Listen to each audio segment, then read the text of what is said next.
But thank you all for joining us today. We're going to get started in just a moment here, but I'm really excited that all of you are joining us this morning. This topic today is near and dear to my heart, and my education experience has led me to this kind of topic. I am very passionate about teacher wellness, and specifically what can leaders do to help it, and that's where we're headed today. Anna, welcome from Utah. So I'm going to introduce myself because you guys are all talking about like places that I love. So I want to share with you a little bit about me.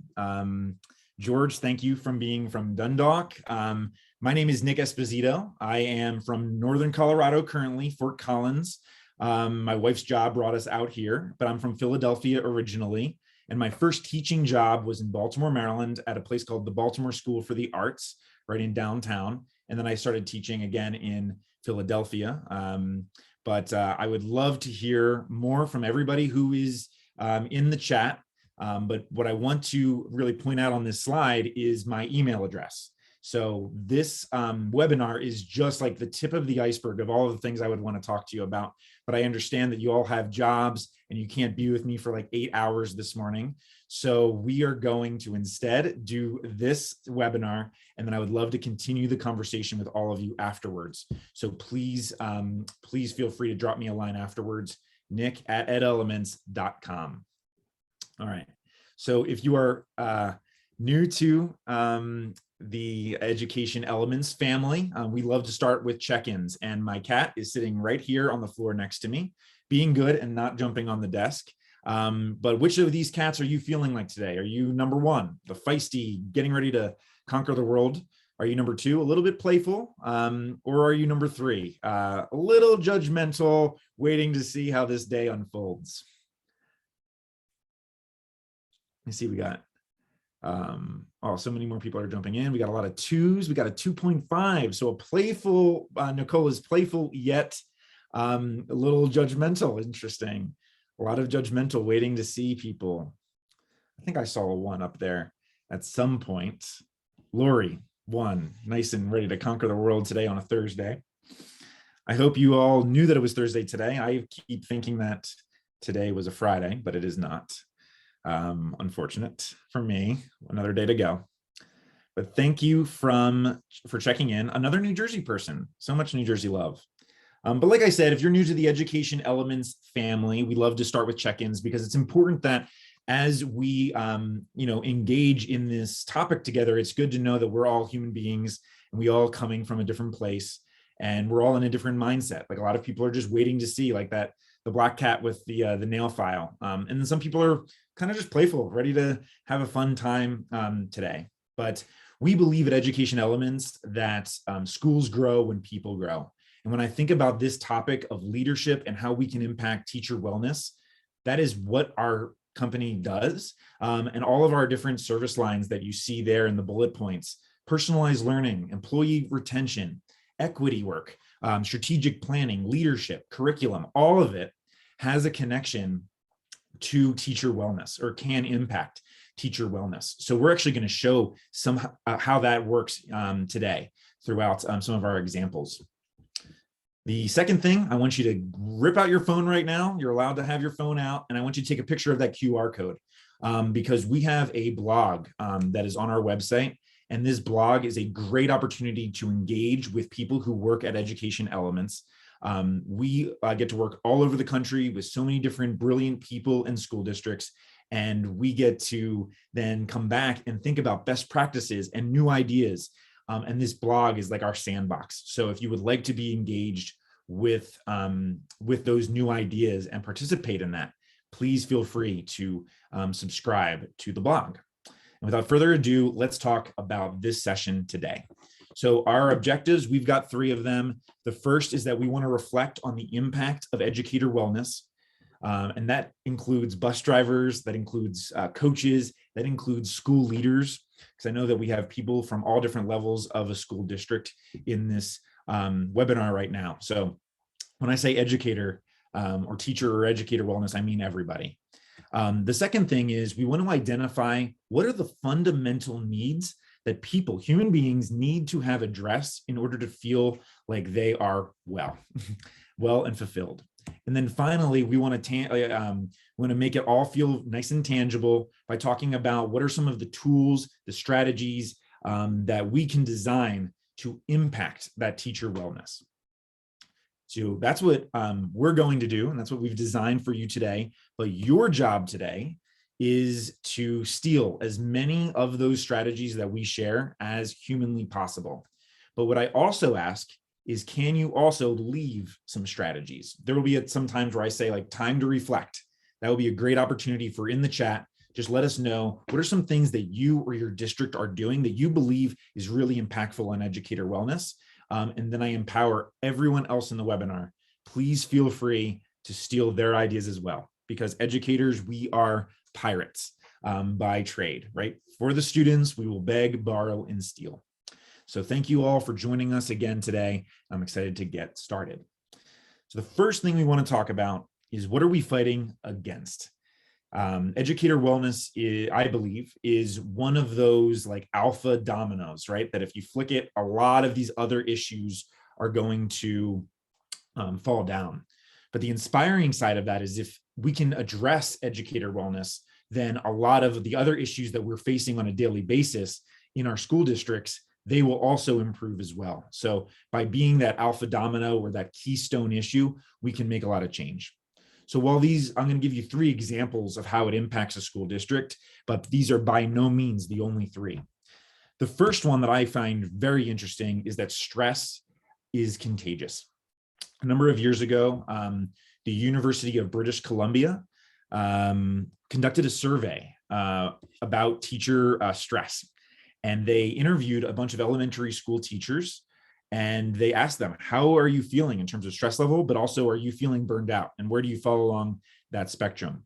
They then took a saliva sample of those teachers, and to no surprise of anyone, there was a correlation between their perceived stress level and burnout level with their cortisol level, which is the stress hormone. So if it spiked, that meant that you probably were feeling pretty stressed out in your classroom. But what was most heartbreaking about this study was that they also took the saliva samples of the students of those teachers, and they found that there was a strong correlation between the spiked cortisol levels of a teacher and the spiked cortisol levels of a student. So the conclusion was, either teachers are bringing that stress that they have and are spreading it to their students, or their students are taking their stress and spreading it to their teachers. Or most likely, there's something about that classroom dynamic that is making it stressful for everyone. But either way, stress is contagious and is shared by others. If you're interested in this study, we will be sharing all of these slides, and in the speaker notes, there are links to the abstract and the study itself. So feel free to dive into that more. But this was a very interesting thing that I've always kept in mind, especially when I was a teacher. Next, the idea is that stress harms student achievement. What they found was, after analyzing, you can see there 78,000 students, when teachers feel like they are stressed, anxious, burnt out, that leads to some level of depression, and because of that, a disengagement from their job and from the classroom. And when a teacher disengages, the students also disengage, and of course, when they are disengaged, their achievement falls, whether that be standardized tests, or whether that be grades, or even just the deliverables that they deliver on every single day. But the inspiring other side of it, the happy side of the coin, is that when teachers are inspired, when they do feel fulfilled, they are able to be more engaged in the classroom, and therefore their students are more engaged, and things will go up. So if, just like educator wellness impacts student achievement on the negative end, it also impacts it on the positive end. Yes, and I know Irene said, she's in the chat here, is saying that she will be called away. For Irene and everyone, we are recording this session, and we will be sharing it out with all of you tomorrow. And most importantly, not most importantly, but most obviously, right? Educator turnover costs. The National Commission on Teaching and America's Future, the NCTAF, estimated just not too long ago that the national cost of public school teacher turnover this year is well over $7.3 billion. That means the cost of recruitment, it costs the cost of training new teachers, and that's not even including the other non-financial costs, such as what it costs in terms of student achievement when we are replacing an experienced teacher who left with a teacher who is less experienced and trying to feel out the ropes, right? So there is definitely a cost that is associated with this turnover. Like I said, these are just 3 of the dominoes that fall when educator wellness falls. So we want to make sure that we can stand that domino up. And how do we do that? So we've talked about what we're fighting against, and now we want to talk about what are we fighting for? And I believe, not only because this is what I believe in my heart, but also from what the studies show, is that every teacher has a purpose. And that sounds really touchy-feely, but it's not. It is the reason that they came into the classroom in the first place. For me, I knew that the reason I came in as a teacher was because I wanted to impact students' lives. I just wanted to have that relationship with them and use the class as a vehicle to do so.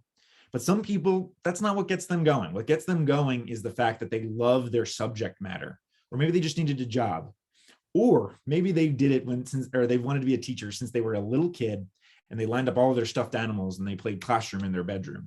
But no matter what, teachers have a purpose. And when they start their careers, their purpose kind of looks like this apple, exactly as they expect it to, right? It's red, it's round, it's probably really crispy, and that's got that nice fresh leaf on the top. Our classrooms are the same way. You walk in that first day, and for the first time, I get to be the one who gets to make the seating chart. I get to be the one who reads the book, decorate the walls. I get to be that inspirational force in the classroom. But then, of course, as all of you who are educators here in the chat, all of you know that then the first day happens, and then the second day happens. And this is what happens, right? Little bit by little bit, bite by little bite, that purpose is slowly eaten away until it is this mangled, slimy, chewed on apple core. And it happens little bits at a time. You let a student borrow your pencil and you find it snapped at the end of class on the floor, right? Maybe you're about to leave for a much deserved weekend and you get an angry parent email. Maybe your principal organizes a faculty meeting that very well could have just been an email. But all of those little things are the little bites, bite by little bite, that gets you to that point. And when you, every teacher this comes in every teacher's career, usually around the 2-year, 3-year mark, where they kind of like are woken up out of the stupor and they look at that apple core and they think to themselves, I can't even recognize my purpose anymore. So the logical follow-up question is, if I do not get to pursue my purpose in the classroom every single day, then what am I doing here? Why don't I go take another job in which I get paid more money? Maybe I feel more valued, and at the very least, one where there's less screaming. Those are all understandable questions to ask. So what do those bites look like? From another study, once again, it will be in the notes. Here are some of the major causes that teachers want to leave the classroom, that the things that like made them get over the limit of what they could handle. High stakes testing, large class sizes, poor teacher behavior or poor student behavior, lack of resources, the physical environment, stubborn leaders, crippling workload, and unnecessary work and paperwork. All of that makes sense. So how does this manifest itself? Those bites manifest themselves in this way: teacher burnout, vicarious trauma, caregiver burnout, being able to shoulder all of the weight that their students are dealing with in the classroom, compassion fatigue, decision fatigue. And what you will probably see as you're walking around buildings and interacting with educators, this is what it looks like. It looks like they've lost enjoyment of being a teacher. That's when that purpose has gone down to that apple core. It causes them to be more cynical. Have you ever heard of a teacher that's cynical? Probably, right? Are they resistant to change and new ideas? Yes, right? It stunts their pursuit of their purpose and it takes away their fulfillment. They feel depressed They feel physically exhausted. They take a lot of extra sick days. They're lethargic. They come off maybe as lazy, even though they're not, right? And they're just emotionally numb to reality. Feel free to put a +1 in the chat if that is something that you've noticed in your school, right? Because these bites are very real, and they happen to even the strongest of teachers.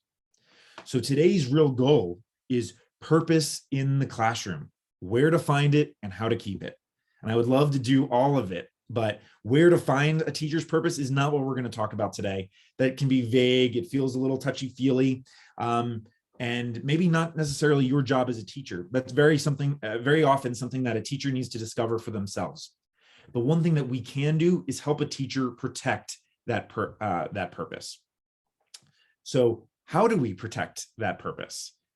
Self-determination theory suggests, I learned this in one of my psychology classes way back in college, and it suggests that people are motivated to grow and to change by 3 innate and universal psychological needs. Our job as leaders is to fulfill those, or to help them fulfill those needs. And we can do so through our actions, but also through the systems and resources that we build into our school environments. So what are those needs? The first one is people need to feel autonomous and they need to feel authentic. Number 2, they need to feel competent. And number 3, they need to feel connected and related to other people. Okay, so we're going to dive into each one of these really quick. And then what we're going to do is actually explore some case studies of some clients that I've had and how they've actually used some of their normal initiatives to impact these specific needs. So let's begin. The need to feel authentic.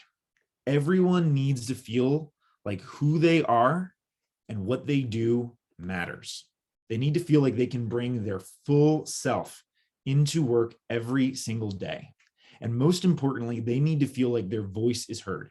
If they have a good idea, they want to make sure that it's listened to.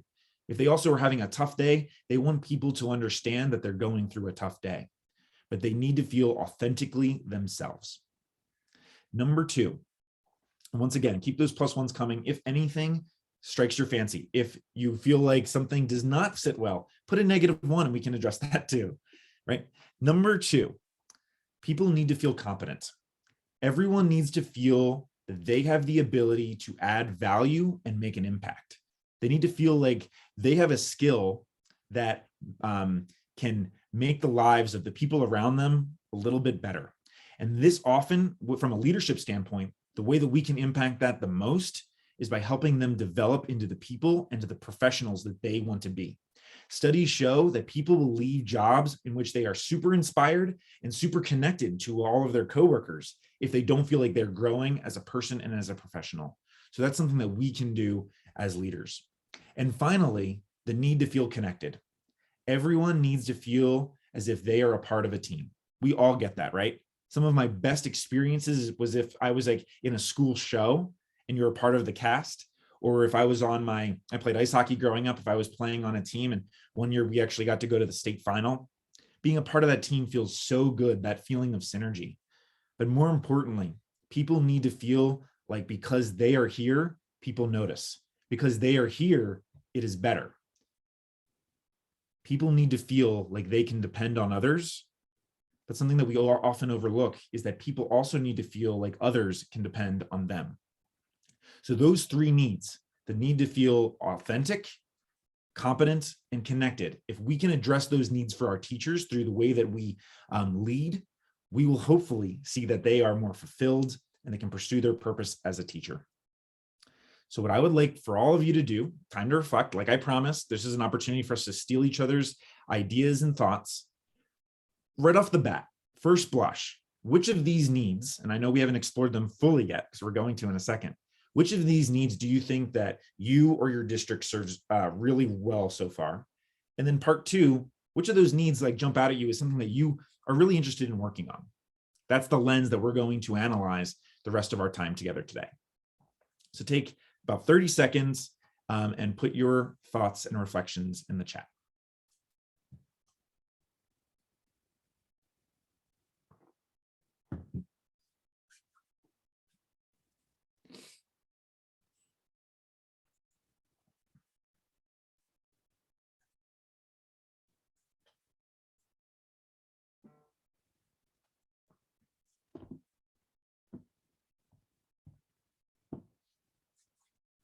Take about 15 more seconds.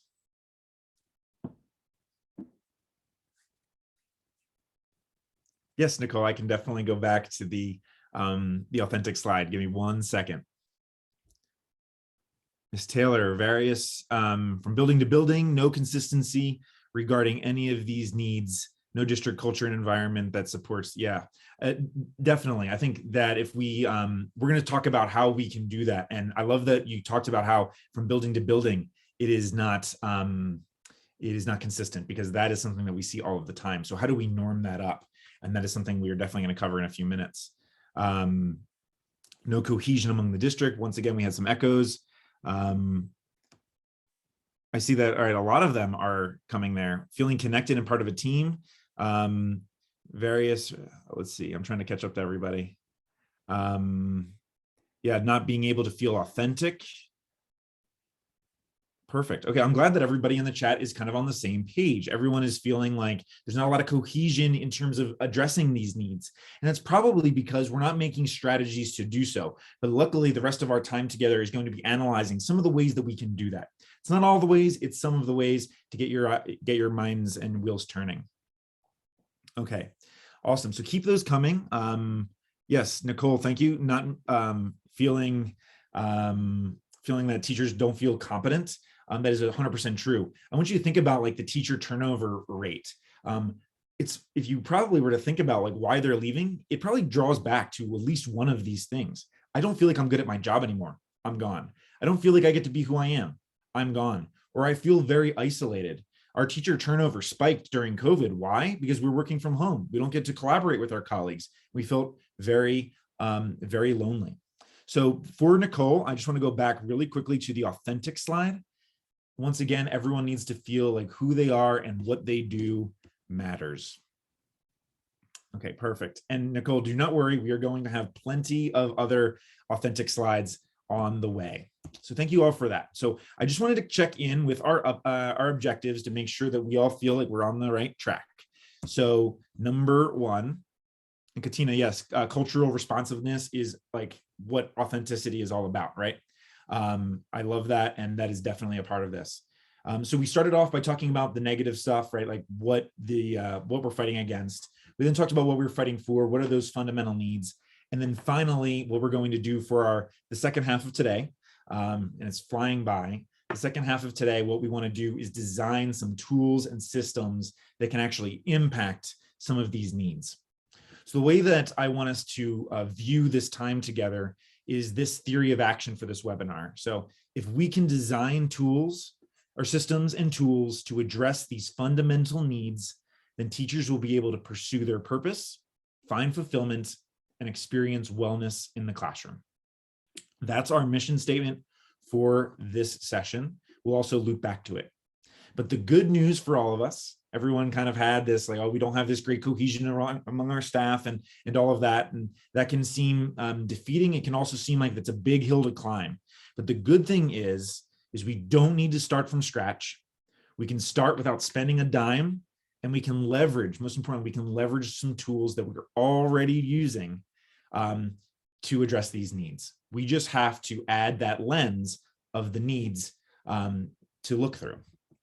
So where do we begin? I went through this presentation as I was preparing, and I realized that all of the tools that I had mentioned all end up coming back to one central theme, which is in order to get these needs in to our school environments, we need to get to know who our teachers are. And it ended up coming back down to two real lenses. Lens number one was a social and emotional lens. What is their reason for being a teacher? One that was big for me, what communication style works best for them? Quick little anecdote. I was at a school that I was teaching at, and my principal was very intimidating. She was great, lovely person, but intimidating at the same time. And she had this little habit of coming up to you and saying, can you come speak to me Thursday after school? It was like Monday morning, but didn't tell me what it was. And I don't know what it is about me, but I then thought, oh my gosh, I did something awful. I now need to think about this and stew over it for 3 days. My work must not have been good that week. But then I ended up going to the meeting and it ended up being nothing. She was asking for my advice on something else. Please put a +1 if you know a principal or a boss that does that to you. But if only she knew that that's how I would have reacted to it. She didn't think twice about it because she didn't think anything was negative. But since that was how I felt, how I took it, I ended up having bad mental health all week. All she had to do was say, would you mind seeing me after school on Thursday? I would love to get get your advice on something, as an example. Finally, number 3, and these are just some questions to start thinking about. These are not all of them. But number 3 is, where is the morale in the building and for an individual teacher currently, right? We all know that like October, November is a tough time. March and April is a tough time. So when we think about like some initiatives, some faculty meetings, some of the topics that we're covering, is the morale like conducive to that, right? Thinking that through. Then we also want to make sure that lens number 2 was, what are the teachers' competencies? What are their strengths? What are their areas of growth? What is going on in the classroom? The more that we know, the more that we know, and the more that we can make good strategic moves for our teachers. So with that framing out of the way, I want to go through each of those needs, but now analyzing it through a case study, if you will. So what I would love to, sorry, Katina, once again, a great comment from you. We can't even expect teachers to be honest about these things until authentic relationships are built. 100%. That's why we got to get to know our teachers. We got to make sure that it's not always our only interactions with our teachers are evaluative and scary, right? It needs to be something that we foster first. That's why, because I'm glad we're on the same page. That's why I actually went back after this whole session was created. And I was like, I need to add that slide about building that relationship, because without it, none of these really work, and definitely don't work in a way that is authentic and meaningful. So, all right, let's begin. We're going to start with authenticity. Here we go. So the case study that I put together here was COVID challenged educators everywhere. More specifically, it challenged everyone's pie of obligation. The daily focus, of course, shifted from trying to thrive as a teacher and as a class, and now simply trying to survive. Therefore, professional learning efforts took a backseat. We've all experienced that. Teachers just couldn't be bothered with just another thing. So as you see in that challenge, how do we keep professional learning moving forward, even though people feel like they cannot handle just another thing? So before we get to the case study, I want to just talk about what the pie of obligation is, right? People can only handle 100% of what they can handle. But during COVID and even today, right, we are asking them to exceed 100%. And that's fine for a certain amount of time. But there is a certain point, a breaking point, a tipping point for every teacher, that once they go above 100% for too long, that's when burnout starts to come into play. That's why that tipping point is sooner for probably newer teachers, understandably. But what we're finding, and probably one of the reasons that you're all here right now, is because we're not just losing our new teachers, we're also losing some of our experienced teachers now. And it's because we have now reached that tipping point for all of them. So what we need to do as leaders is we need to monitor, what are we putting on a teacher's plate? Like, have we actually just said, like, let's put all of the things that we put on their plate on a table? Think about what it needs to be there and what can we take off. I want you to imagine the brownie points that you could get by going to a faculty meeting and saying, here are the things that we are actually taking off of your plate. Imagine the goodwill that you would be able to gain from that experience. Definitely suggest it. So one way, to Katina's point, one way to efficiently do that is by communicating with teachers. That tipping point, that capacity, that pie of obligation is different for everyone. So what we need to do as leaders is to understand that difference and then find an equitable balance. Because on either end, it's not equitable, right? Asking a first-year teacher to handle the same amount of things or same number of things as a veteran teacher, that's not equitable, right? But at the same time, a problem that we often run into is we also ask teachers who are the experienced teachers to carry so much more of the burden. That's not equitable either. So we need to find a balance. And how do we find that balance? We find it by communicating with them, asking them, what can you handle? So a quick shout out to one of my clients that I work with. I work with a client in upstate New York, Auburn school district.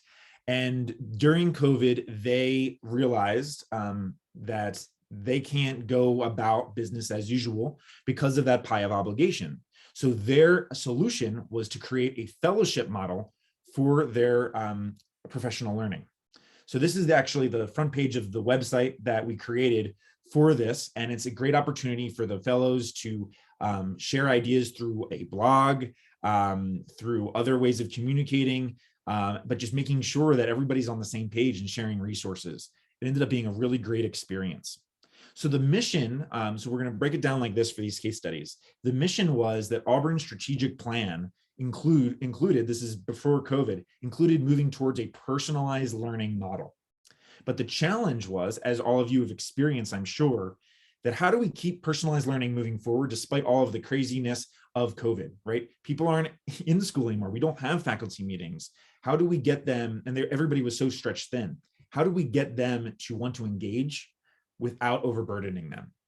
So their solution was to create a personalized learning fellowship in which teachers self-selected themselves, evaluated their own capacity, and decided to engage with the experience. And because of that, let's think of the needs that we addressed here. By doing that, teachers who felt ready and able were able to engage. We were able to then transform the leaders of the work, and we were able to help empower them to choose a professional learning experience that worked for them. Some people during COVID were not receptive to new ideas. And a big mistake that Auburn could have made was like, we're going to blast this to every single teacher. But the problem was, since people weren't ready for it, I could imagine that there would have been a lot of resentment, right? And a bad taste in their mouth about personalized learning, which of course we don't want. So by throttling back, a strategic throttle back, let's actually just work with the teachers who are ready and willing and excited about the work. Let's focus on them. We can use this time to really bone up on our methodology. We can bone up on building our leadership capacity of teachers within this work. And we've seen great gains. Like the teachers who have been the fellows over the first 2 years have become real leaders in this space. But what we can do now moving forward is like, okay, we're not in COVID anymore. So how can we now convert this personalized learning model to then have that same feel, but for every teacher in the district? That's the next step that they have to consider. Some other ideas, and by the way, I want to give you guys some ample warning. Start typing your ideas. What are some strategies that you do in your districts to help people feel authentic? And we're going to talk about why that was authentic in a second. So we want to perform regular pulse check surveys to gauge the morale of the staff. We want to engage teacher voice when considering new initiatives. Ask a teacher, do you think this will work? Right? This new schedule, where are the pitfalls possibly, right? You can always tell an initiative that they didn't ask the teachers because it falls apart immediately. And then finally, number 3, conduct regular, and an important word is non-evaluative learning walks so that you understand what's going on in the classroom and how you can better support them. These actions help authenticity because it gives the teachers that voice. It keeps you understanding what they need, and they will feel valued and they feel autonomous at the same time. So like I promised, what are some actions that your school has taken? Take 30 seconds to just type in some of your great ideas, and then everyone else starts stealing those ideas.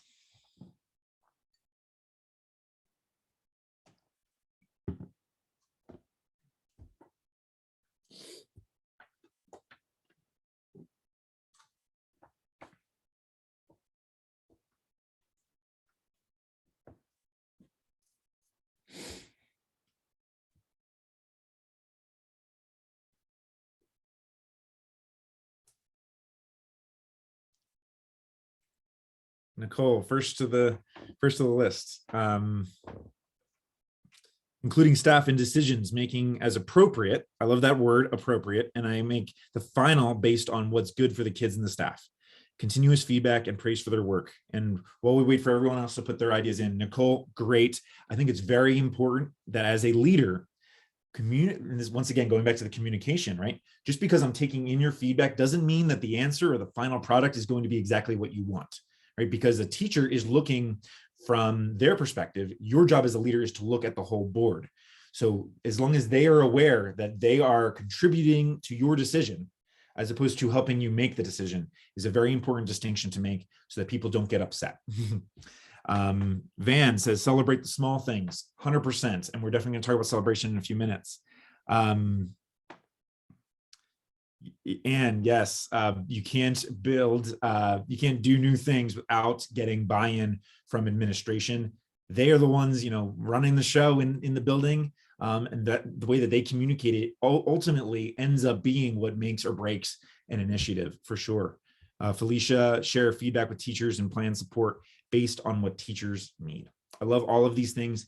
Please keep throwing it into the chat. You're obviously going to see where we're headed here, because we're going to go to our next need. So you can start thinking about what are the ways that your district or you helps people feel competent. So start getting those ideas in play while we do our second case study.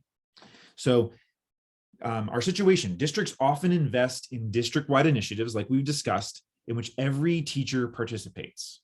Naturally, and you can put a +1 if this is something that you've experienced, teachers engage with different levels of, let's say, enthusiasm, right?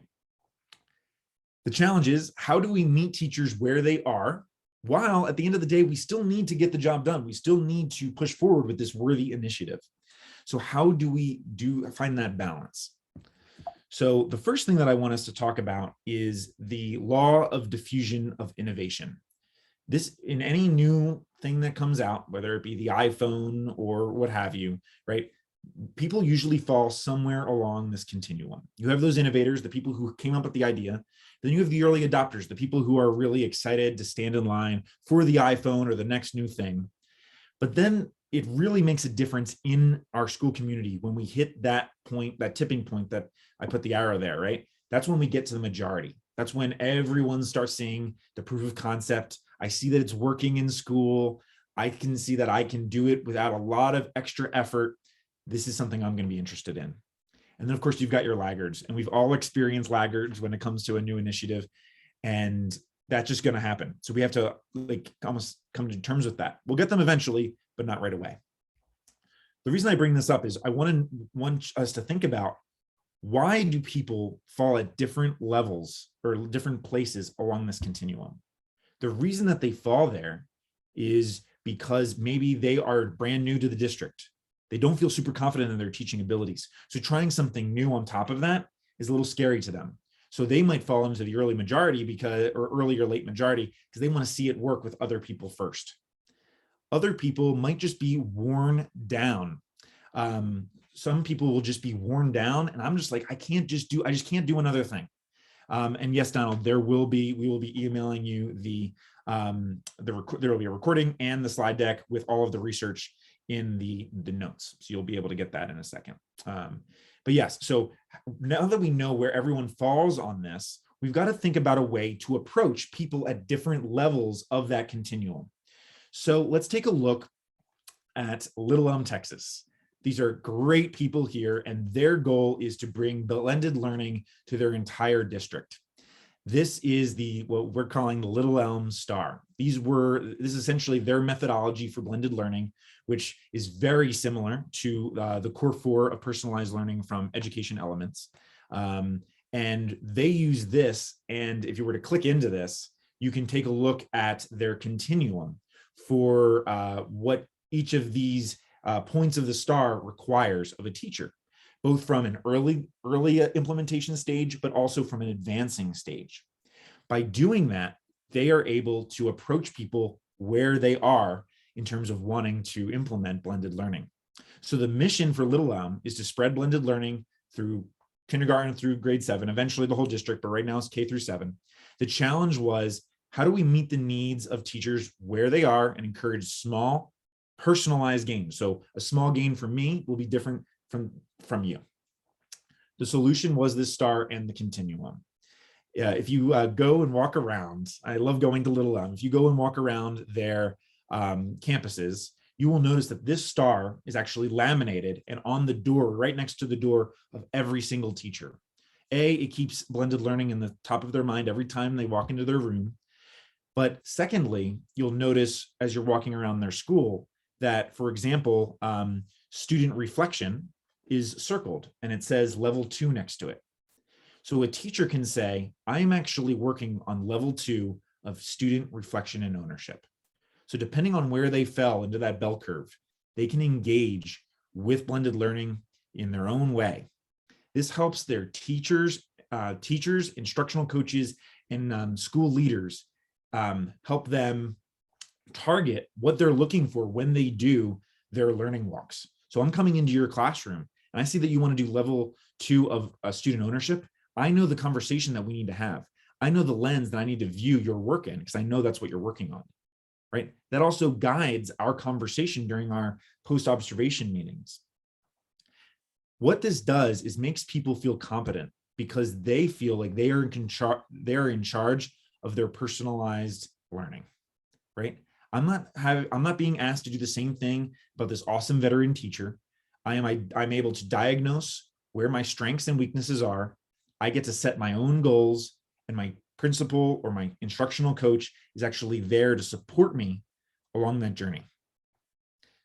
That's what Little M did, and it's been such a great example of making people feel competent and comfortable, but also pushing them. This tool empowers teachers to evaluate their own readiness level, set their own goals, and guide conversations, like we said. Okay. Some other ideas. Once again, get your ideas ready. We're about to hit them in the chat. Other actions that we see: conduct a professional learning audit. We ask teachers to do a lot of development. What are ways that we can actually personalize that? How can we break that down into a continuum, right? You might not be able to get to step 5 yet, but what's step 2 look like for you? Number 2, revisit your professional learning communities to build structures to advance team learning. So yes, professional learning, but team learning. How do we learn as a team is very important as well. And then finally, seek out change management training for your staff so they can prepare for future challenges. Hopefully we don't experience COVID again, but we can guarantee that something else will come, and helping teachers be flexible and nimble when in the face of adversity is really important. I know that change management is something that Education Elements is very passionate about. So if you have any questions about that, please just email me after the session. So it's time. What are some actions that your school has taken to help people feel competent in their schools? Take 30 seconds.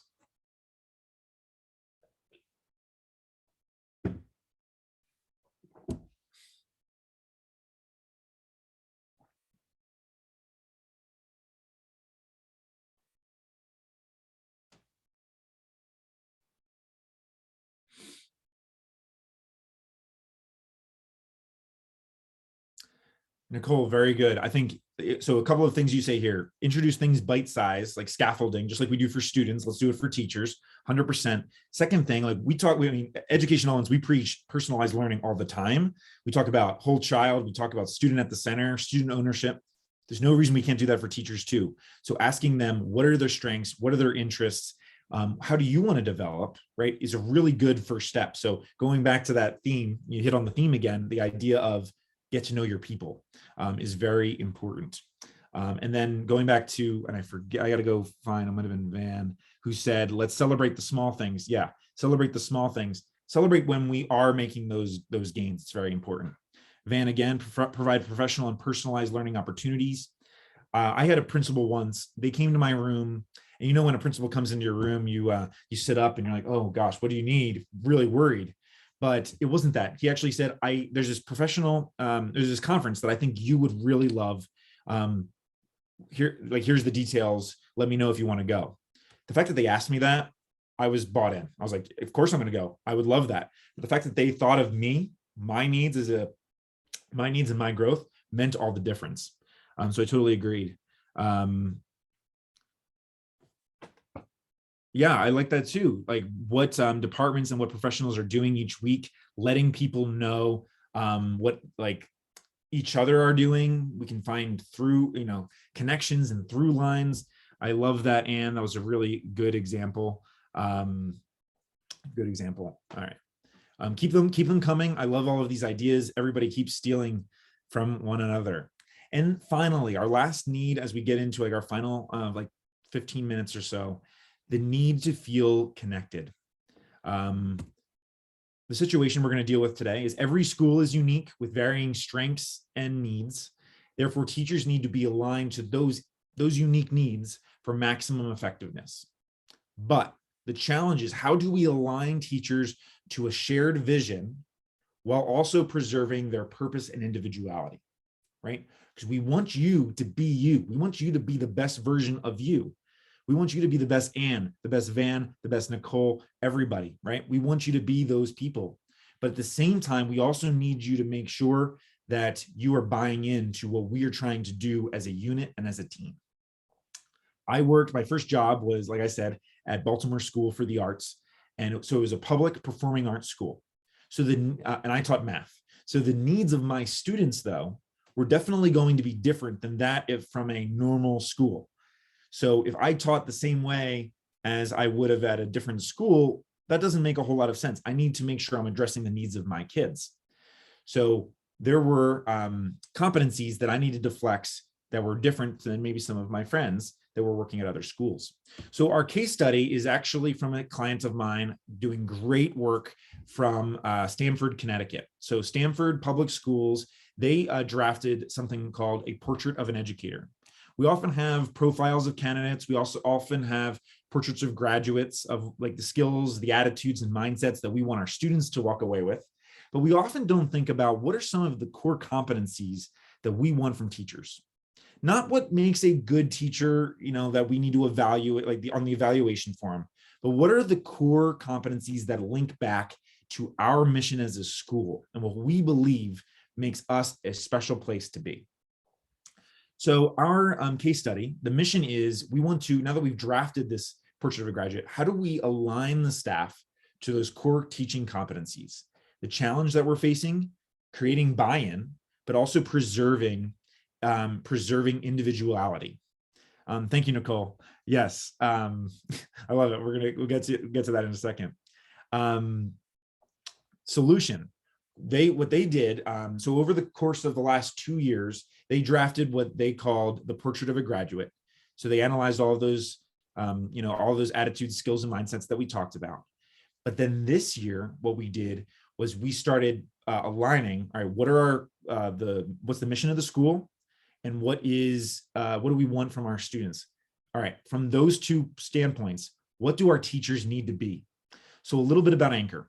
Anchor is a very special place. Stamford Public Schools, if you have a student who has a mental health issue that needs to be addressed, they get referred to Anchor. And it's a different type of environment, smaller class sizes, different vibe than their general education school. And what their job is to get them ready to go back. It is such an inspiring mission for a school. But so if you look at the, what do you call it? The portrait of an educator right there, the number one thing is empathetic nurturer. And the empathetic nurturer competency came from the students. We did a ton of interviews of the students and the teachers about what makes Anchor a special place. And they said more than any other school they've ever been to, the teachers there want to make sure that I'm okay. They check on me. They call if I am absent. If I act out in class, they don't just yell at me. They actually ask, why did you feel like you needed to work that out in that way, right? They identified that empathetic nurturer. So when we're thinking about what do we need our teachers to be at Anchor, it's that. And so what need does this do? How does this make us feel like we're a team at Anchor, right? And it helps us feel like we have a role to play. So if I was the school leader, what I would do is I would take a look at this, a portrait of an educator. I would then start in my mind mapping out where everyone is. Where are the strengths that we have? Where are the areas of growth that we need to build as a community? But it also can help me make the strategic moves that I need to make on a daily basis. But I know where all of my teachers are in terms of these elements. It also, of course, helps when I'm trying to recruit. So let's say, for example, and this isn't true necessarily of Anchor, but let's say that they are empathetic nurturers and they're motivated lifelong learners. They're very eager to learn, but they're not strong. There's no real one person the staff that is really a great academic designer, right? So when I then start thinking of my strategy in terms of professional development, but also recruitment, maybe academic designer is the one that I really need to focus on during my interview questions, during the application process, and all of that. By doing that, I can start to see the whole faculty as a unit. And when we see them as a unit, then they will start to see themselves as part of that team, not a cog in the machine, but a player on that team. And that makes all of the difference. Other actions that you can definitely take: create a communication plan to ensure clear and consistent messaging. If you want a team to fall apart, talk about the game of telephone or crossed wires. Create space for teachers to share best practices and resources. Create like one of your faculty meetings. Okay, this is the topic, collaboration. What are some strategies that you use on a daily basis to increase collaboration? Have teachers talk to each other. It makes a lot of difference when they hear it coming from each other. And then finally, use faculty meetings to empower teachers to ideate solutions for collective problems that they're facing. Take a load off. It is not your job to solve every single one of their problems. So empower them to think through them yourself. And your job there is to provide the vision and the guidance to do so. So as you're expecting, what are some of the actions that we can take to increase teamwork, relatedness, and connection? Take 30 seconds.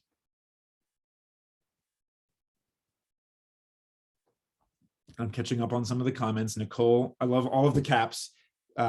Shared beliefs, getting everyone on the same right page from teachers and students is really important. And Anna, yes, I can go back. Here you go, this one. And once again, we'll be sharing these slides as well. So if you're a note taker like me, feel free to take a breather as well. Anne says allows her to develop ideas and go above and beyond while following the mission of the department, right? So I think that's the important thing as a teacher or as a leader, is identify like, this is where we're going, this is our mission, but then also showing people where's the flexibility to actually test out new ideas. Because the more that you empower people to test out new ideas, it helps them scratch that itch that they really want to, helps them pursue that purpose, makes them feel like that unique educator that we all know that they're capable of being. Nicole says common planning, allowing teachers to lead meetings. That is so big, right? And it also it takes a little bit of the stress and ownership off of you, which is nice. Involve colleagues in programs that you design. It creates teamwork, of course, the curriculum development and whatnot. Totally true. So we've got just a few minutes left. So I just wanted to make sure that we were able to close out in a great way. So I want us to once again realign on our theory of action. If we can design systems and tools to address these fundamental needs, then teachers will be able to pursue their purpose, find fulfillment, and experience wellness in the classroom. I think the mistake that we've made for so long was that we thought that purpose, fulfillment, and wellness were touchy-feely, vague, and not worth the time. But what I would hope that your takeaway is from this session or this webinar today is that they can actually be traced to psychological needs, and those solutions can actually be tangible things that we're already doing. So I have 3 magic words for all of you, just to have some, like a jingle, if you will, to think through your mind as you're about to leave. So here are the magic words, okay? The first one is inspire. Our job to increase authenticity is to leverage a teacher's purpose, that passion, to help them feel as much authentically themselves as possible. Number 2, aspire. We got to help them set their goals, right? Be an owner of their professional learning to a future state of professional growth and development. And then finally, perspire. Hard work, of course, and teachers do hard work, but it's best when we know that it is for the betterment of our students, for our colleagues, for ourselves, and for our school. So that's the jingle for today. Inspire, aspire, and perspire. Thank you, Anne, for that, your kind words, and thank you, Marvia. Thank you so much as well. I appreciate it. and stick around for just 1 second, because I want to just close out by saying that we have a few other great sessions coming up. Thank you, Katina, for your participation today. Get the most from your strategic plan, pivots, and implementation strategies. That's Katie. Katie is the best. So she will have a great session on May the 10th. The second one is curriculum collaboration. We've got coffee chats, which are online at those dates. But then we also have an in-person academy at the end of June in New York. Those are the ways to sign up. Once again, you will have these slides to be able to follow back on. And most importantly, and I appreciate all the kind words in the chat here, and I really appreciate all of your participation, Reggie, Gabby, Maria, George, thank you all. Please email me just to follow the conversation and continue it. nick@edelements.com. I really appreciate you all joining me today. This is a passion of mine, and I can see that it's a passion of yours. I would love for us to continue this conversation. So have a great rest of your day. You earned it, and we'll talk soon. Thank you, Lori. Thank you, Ron.